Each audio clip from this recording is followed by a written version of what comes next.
All right, welcome to another deep dive. Today we're going to be tackling perfusion and how it impacts your heart health. Should be interesting. Yeah, definitely.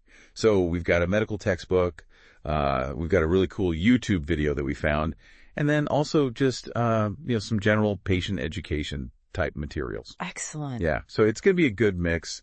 The goal here is to really give everyone listening like a solid grasp on perfusion. So Absolutely. we'll be breaking down the science, but we also want to make it memorable, so we'll try to have some fun with it. Yeah. And, of course, we'll be touching on some common cardiac conditions and the meds that are used to treat them, so, kind of just helping you understand what to watch out for. Sounds good. Yeah. But before we jump into all that, the usual reminder. This is for educational purposes only, and not a substitute for advice from your own doctor. Always a good disclaimer. Yeah, for sure. Okay, so let's dive right in. I was thinking about this. Perfusion. Okay. If you think about your body like a city, right? Everything needs a constant supply of essential goods to function. So perfusion is kind of like the delivery system, ensuring that all that oxygen-rich blood gets to every part of your body. Yeah, I like that analogy. And what's cool is that this delivery system relies on this massive network of blood vessels, like these intricate highways and byways that are transporting those vital nutrients and oxygen to every single cell. So then, thinking about it like that, what happens when those highways get clogged? Well, that's when things start to go wrong. Our textbook here highlights a few things that can throw a wrench in the whole perfusion system. Some are things we can control, like smoking or not getting enough exercise or carrying around extra weight. Yeah, those are definitely things that people can, work on. Yeah. But then, of course, there are the factors that we can't change, like your age, genetics, family history. Right. And those are things that we just need to be aware of, but focusing on what we can control is key. Absolutely. Now, speaking of things that need to work efficiently, the source dives into cardiac output, which is basically how well your heart, the city's central pump, is doing its job of delivering those vital supplies. And there are 4 key components to cardiac output that we need to keep in mind. Luckily, there's a handy acronym to remember them all. CAP. Okay, CRAP. I have a feeling I will remember that. What does it stand for? It stands for contractility, rate, afterload, and preload. Okay, so break those down for me. Okay, so think of your heart like a car engine. Okay. Contractility refers to the strength of that engine's pumping action. Rate is how fast the engine is revving. Afterload is the resistance that the engine encounters, like driving uphill or towing a heavy load. So if your heart is like a car engine working hard, what's preload? Preload is the amount of fuel, or blood in this case, returning to the heart. Imagine filling your gas tank. The more fuel you have, the further you can go. Makes sense. Now, the textbook also mentions mean arterial pressure, or MAP. What's that all about? MAP is like the overall pressure in your fuel lines, making sure that those vital organs, especially your kidneys and brain, are getting the fuel they need. Our source says it needs to be at least 60 millimeters of mercury to keep everything running smoothly. Wow, it's incredible how all these factors work together to keep our bodies going, huh? It really is. So the source also goes into some specific cardiac conditions, starting with coronary artery disease, or CAD. Right. CAD is sort of like a blanket term that covers a range of conditions that affect those coronary arteries. Those are like the fuel lines supplying your heart muscle itself. Okay, so the source actually differentiates between 2 key terms: ischemia and infarction. Can you clarify those for us? Yeah, so think of ischemia like a temporary traffic jam on those fuel lines. It reduces the oxygen-rich blood to your heart muscle. Infarction, on the other hand, is more like a complete road closure, where blood flow is totally blocked, leading to cell death. That sounds pretty serious. It can be, yeah. Within CAD, there's a condition called stable angina pectoris. It's like a warning light on your car's dashboard, letting you know that your heart muscle is working too hard.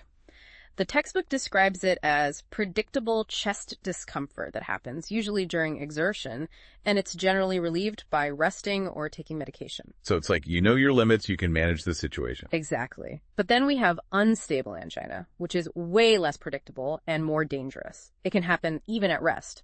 And often, unstable angina signals that the underlying condition is getting worse. It's like that warning light on your dashboard suddenly going haywire. Definitely a cause for concern. Yeah, that sounds kind of scary. Now, the source mentions nitroglycerin for angina relief. How does that actually work? Nitroglycerin is a vasodilator, meaning it relaxes and widens those blood vessels, which reduces the workload on your heart and lets more blood flow through. So it's like creating a detour around that traffic jam we were talking about. Exactly, and there are different forms of nitrates. There are rapid-acting ones for acute attacks, and then there are long-acting ones that are more for prevention. I remember learning about the 3-tablet rule for acute angina in nursing school. Take one nitroglycerin tablet, wait 5 minutes, and if the pain's still there, you take another one. You can do that up to 3 times before you call 911. That's a good point. But it's important to remember that nitroglycerin can lose its potency over time. You got to store it properly in a cool, dark place to make sure it stays effective.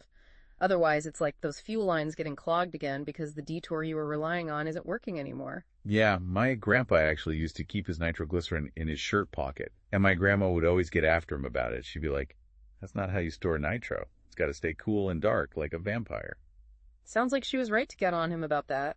Improper storage can really make a difference when you need it most. And while we're talking about things to watch out for, there are some potential side effects with nitrates. Headaches, right? I've heard those are pretty common with nitrates. Yeah, headaches are common, but they're usually mild and they don't last long. More serious side effects include orthostatic hypotension, which is when your blood pressure drops suddenly when you stand up. You know that feeling you get when you stand up too quickly and get lightheaded? Yeah. That's orthostatic hypotension. Definitely something to be aware of. The source also mentions a pretty serious interaction between nitrates and that little blue pill. Right. Mixing nitrates and sildenafil, or Viagra as it's more commonly known, can be incredibly dangerous. It's super important to tell your doctor about any medications you're taking, including those for erectile dysfunction, to avoid any potentially life-threatening interactions. A very good point. Now, the source also mentions that if you use nitrates long-term, it can lead to something called tolerance. What's that all about? So tolerance means that your body gets used to the medication, and you might need higher doses to get the same effect. It's like that detour becoming less effective because the traffic jam is getting worse.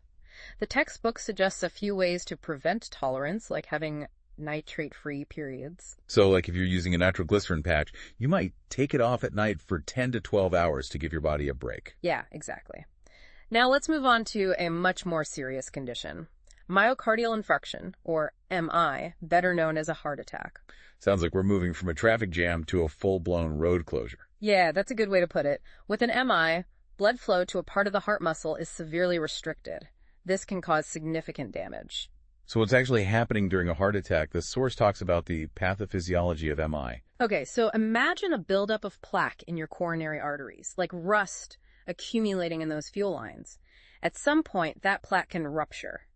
And when that happens, it triggers the formation of a blood clot that completely blocks the blood flow to a section of heart muscle. Without that vital oxygen and nutrients, the heart muscle starts to die. That paints a pretty vivid picture. So the source mentions a bunch of risk factors for MI, both those you can control and those you can't. Right. Controllable risk factors include things like smoking, high cholesterol, high blood pressure, not exercising enough, and diabetes. A lot of the same culprits we talked about before with perfusion then. Exactly. And then there are the uncontrollable risk factors like your age, family history, and your genetics. So even if you're doing everything right, there's still a chance you could have a heart attack. Unfortunately, yes. That's why it's so important to be aware of the signs and symptoms of a heart attack. Yeah, the source mentions crushing chest pain that radiates to the neck, arm, jaw, or back. That's the classic presentation, but it's important to remember that not everyone experiences a heart attack the same way. Right. The textbook describes some less typical presentations, like indigestion, nausea, shortness of breath, even just feeling overwhelmingly fatigued. It's not always a dramatic Hollywood heart attack. Absolutely. The key is to listen to your body. And if you experience any unusual or concerning symptoms, seek medical attention right away. Time is critical with a heart attack. The source also makes a distinction between MI and cardiac arrest, which I think people get confused sometimes. Can you clarify that for us? Sure. Remember we were talking about the heart as a pump? So MI is like a blockage in the pipes restricting blood flow. Cardiac arrest, on the other hand, is more like a power outage. The heart's electrical system malfunctions and the heart stops pumping effectively. So MI is a plumbing problem and cardiac arrest is more of an electrical problem. Yeah, exactly. Now, if someone is experiencing a heart attack, how do you diagnose it, and what are those first critical steps? Well, the source mentions a few key tests.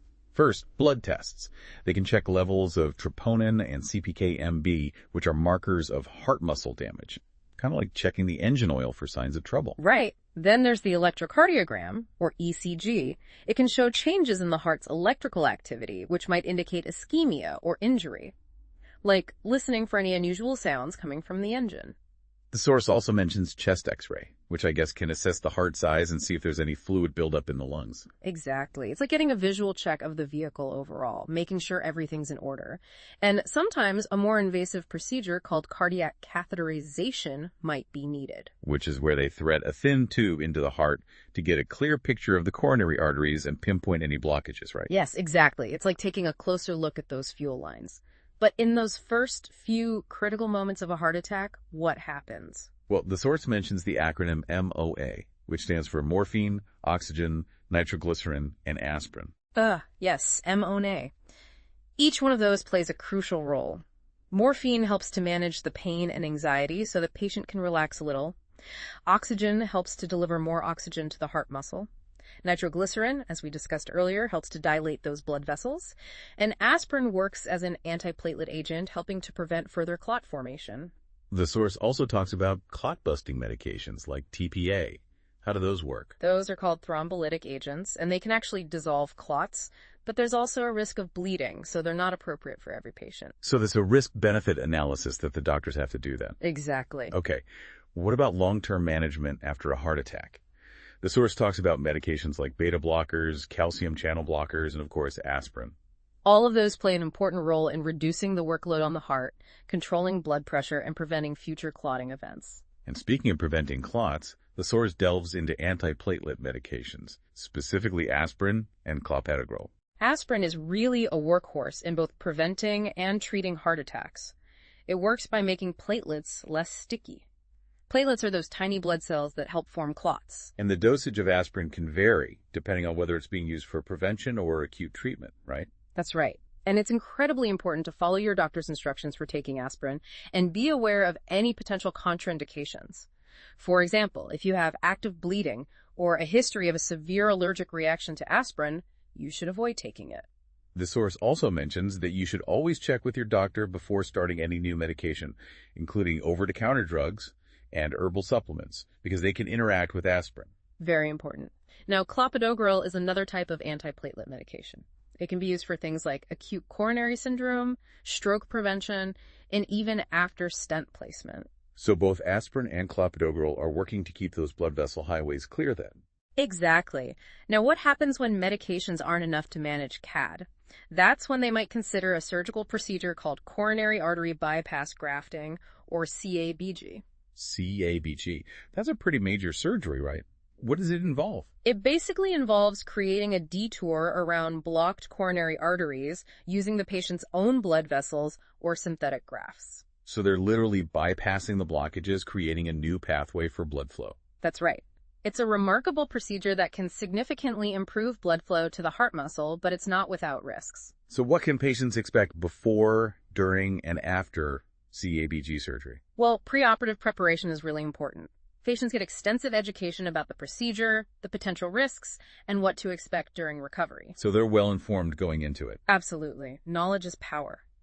Now, during the surgery itself, a heart-lung machine takes over the function of the heart and lungs, allowing the surgeon to operate on a still heart. Wow, that's amazing. It is. Post-operative care focuses on pain management, respiratory care, and early ambulation. That sounds like a lot to manage. What are some of the biggest challenges for patients after CABG surgery? Pain management can be tough, and patients need to be extra careful about preventing infection. Early ambulation, or getting them moving, is essential to prevent blood clots. But that can be hard for patients recovering from such a major surgery. It's a long road to recovery then.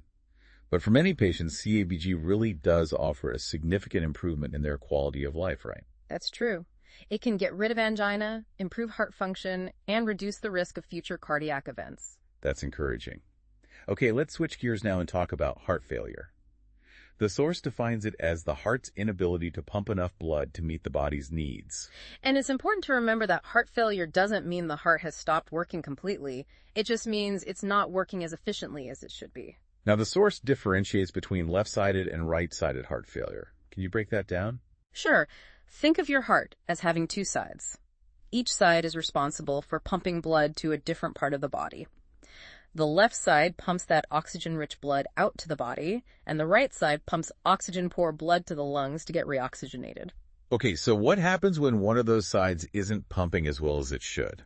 Well, with left-sided heart failure, blood backs up into the lungs, causing symptoms like shortness of breath, coughing, and fatigue. It's like those city streets getting all congested with traffic. Exactly. And then with right-sided heart failure, blood backs up into the veins, causing swelling in the legs, ankles, and feet.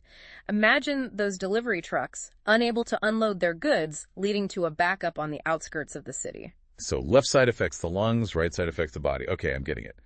So how is heart failure managed? The source talks about lifestyle modifications and medication. Yeah, both are really important, and they often go hand in hand. What kind of lifestyle changes are we talking about here? Well, the source highlights the importance of a heart-healthy diet, regular physical activity, and keeping a healthy weight. A lot of the same principles we've been discussing already then. Exactly. It all boils down to taking care of your heart and your overall health. Now, as far as medications go, there are a few different classes that are commonly used for heart failure: diuretics, ACE inhibitors, beta blockers, and digoxin. Okay, let's take those one by one. What are diuretics? Diuretics are often called water pills. They help your body get rid of excess fluid, which takes some of the strain off your heart. It's like clearing out those congested city streets, allowing the traffic to flow more freely. Okay, that makes sense. What about ACE inhibitors and beta blockers? So ACE inhibitors and beta blockers work in slightly different ways, but both help to relax blood vessels and lower blood pressure. So they're like traffic controllers, easing congestion and keeping everything moving at a steady pace. Precisely. And then we have digoxin. Right. You mentioned earlier that digoxin is a bit of a double-edged sword. What did you mean by that? Well, digoxin can be a very powerful tool for managing heart failure, but it needs to be used carefully and monitored closely because there are some potential risks. The source explains that digoxin helps to strengthen those heart contractions while also slowing down the heart rate. Yes, it's like fine-tuning that engine to make it run more efficiently. But you have to keep an eye on digoxin levels to make sure they don't get too high. That can lead to something called digoxin toxicity. Yeah, I remember the source mentioned the classic halo vision that can be a sign of digoxin toxicity. What are some of the things to watch out for?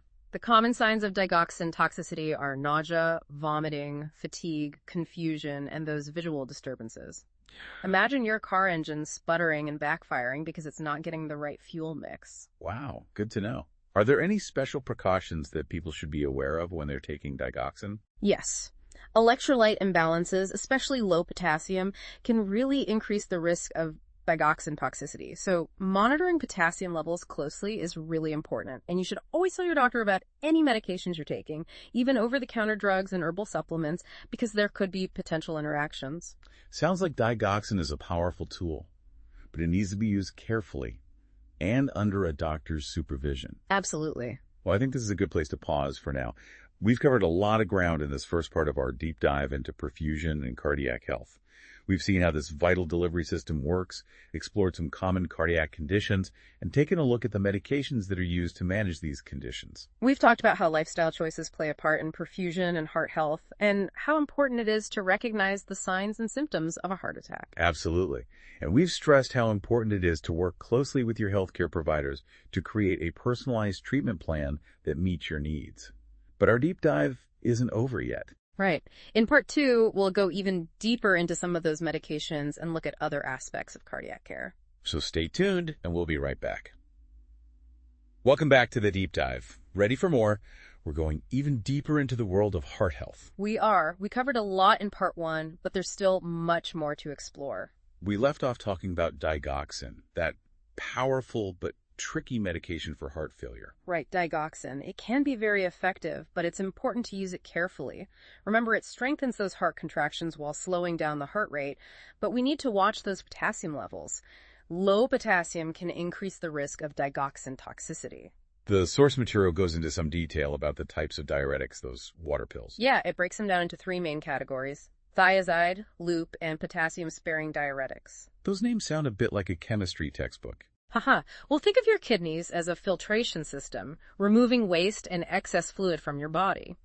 Thiazide diuretics work early in that process. They're like a gentle nudge to your kidneys to release more sodium and water, often the first choice for mild to moderate fluid buildup. So those are the gentle ones. What about loop diuretics? Those sound more intense. They are. Loop diuretics work a bit further down in the filtration process. More powerful, like a high-pressure flush, quickly removing a lot of fluid, often used in situations where there's more severe fluid retention. Okay, and potassium-sparing diuretics. What's special about those? As the name suggests, these diuretics help your body hold on to potassium. Remember how low potassium increases the risk of digoxin toxicity? Well, potassium-sparing diuretics can help prevent that. They're like a filter that catches potassium before it gets flushed away. Got it. So choosing the right diuretic is a balancing act. It is. Healthcare providers consider a lot of things: severity of the fluid retention, other medical conditions the patient might have, potential interactions with other medications. Now, our source material points out that diuretics can have side effects. Of course, dehydration is always a concern, especially with those powerful loop diuretics. And orthostatic hypotension, remember, that sudden drop in blood pressure when you stand up. So stay hydrated and maybe get up slowly. Exactly. And communicate any side effects or concerns to your doctor. They can adjust the dosage or try a different medication if needed. Right. So we've talked a lot about medication, but the source also makes it clear that meds are just one piece of the puzzle when it comes to managing heart health. Absolutely. Lifestyle modifications play a huge role. Yeah. Quitting smoking, eating right, exercising. How do those things specifically benefit someone with heart issues? Well, a heart-healthy diet is about reducing saturated and trans fats. Those are the things that can clog your arteries. More fresh fruits, vegetables, whole grains, and lean proteins. Good fuel for your body. Exactly. Well, And regular exercise is like keeping your engine running smoothly. Aim for at least 30 minutes most days. Doesn't have to be intense. Even brisk walking can make a difference. and smoking. Why is it so bad for your heart? Imagine your blood vessels, like those highways we were talking about, getting coated with tar and grime. That's what smoking does. Damages the lining of the blood vessels, making them more likely to develop plaque buildup. Yikes. Steer clear of those cigarettes. Absolutely. Never too late to quit. The benefits start almost immediately. So the source also delves deeper into CABG, that coronary artery bypass grafting surgery. Right. CABG is a major surgery, usually recommended when medications haven't worked or the disease is very advanced.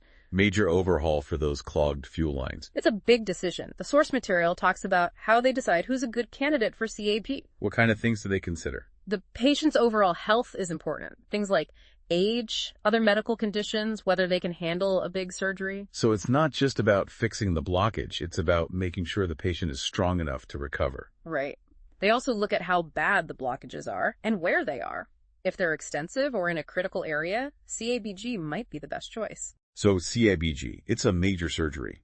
What's recovery like?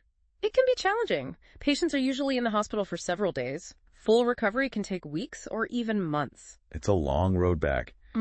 What are the most important things patients should be aware of during recovery? Pain management is a big one. And patients need to start moving around gradually as they heal. So it's a gradual process getting back to their normal routine. Yeah. Preventing infections is critical. Patients are taught how to take care of their incisions and watch for signs of infection. The source material also mentions early mobilization. Why is that so important? Getting up and moving as soon as possible helps prevent blood clots and promotes healing. Even though it might be uncomfortable, it's important to get moving. It is. Patients are closely monitored for any potential complications like bleeding, infection, heart rhythm problems. So it's really a team effort, the patient and the medical team, to get through recovery. Definitely. And even though it's a tough recovery, for many patients, CABG can really change their lives for the better. Yeah, they can breathe easier, have more energy, do the things they love again. Exactly. It's about giving them back their quality of life. Okay, let's shift gears a little and talk about something that doesn't always get a lot of attention. Peripheral artery disease, or PD. PD is similar to coronary artery disease, but instead of affecting the arteries that supply blood to the heart, it affects the arteries in the limbs, usually the legs. So same problem, different location. Those clogged fuel lines, this time impacting the legs and feet. Right.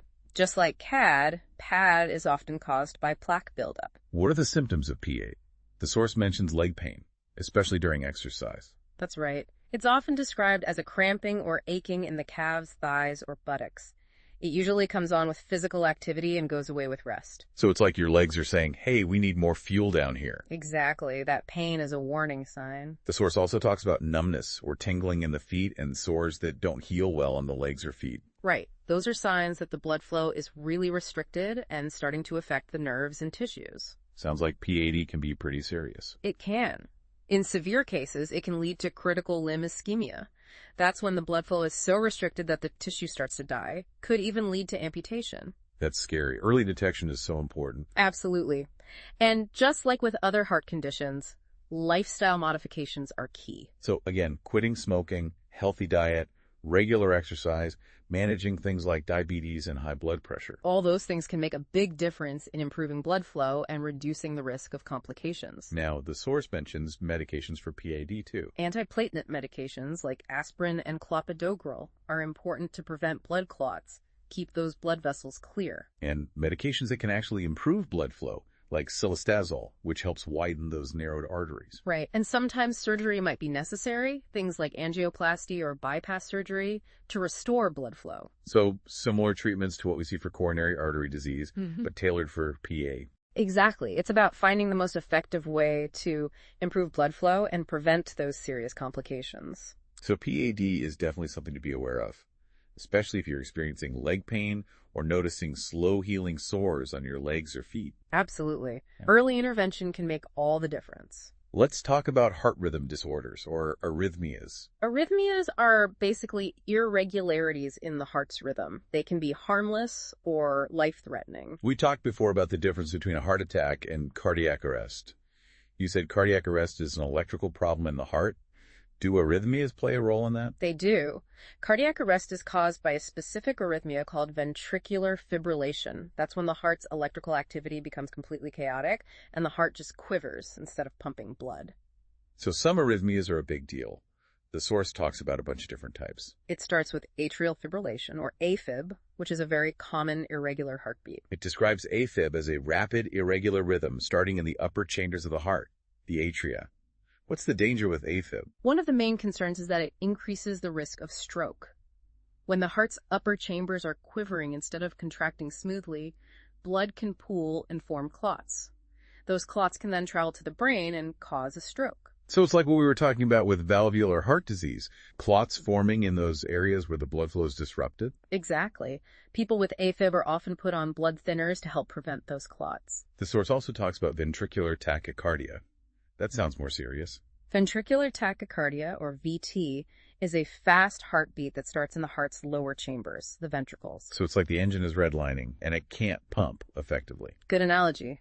VT can be caused by a lot of things, including heart attacks, heart failure, certain medications. And it can lead to ventricular fibrillation, the arrhythmia that causes cardiac arrest. Right. VT is serious.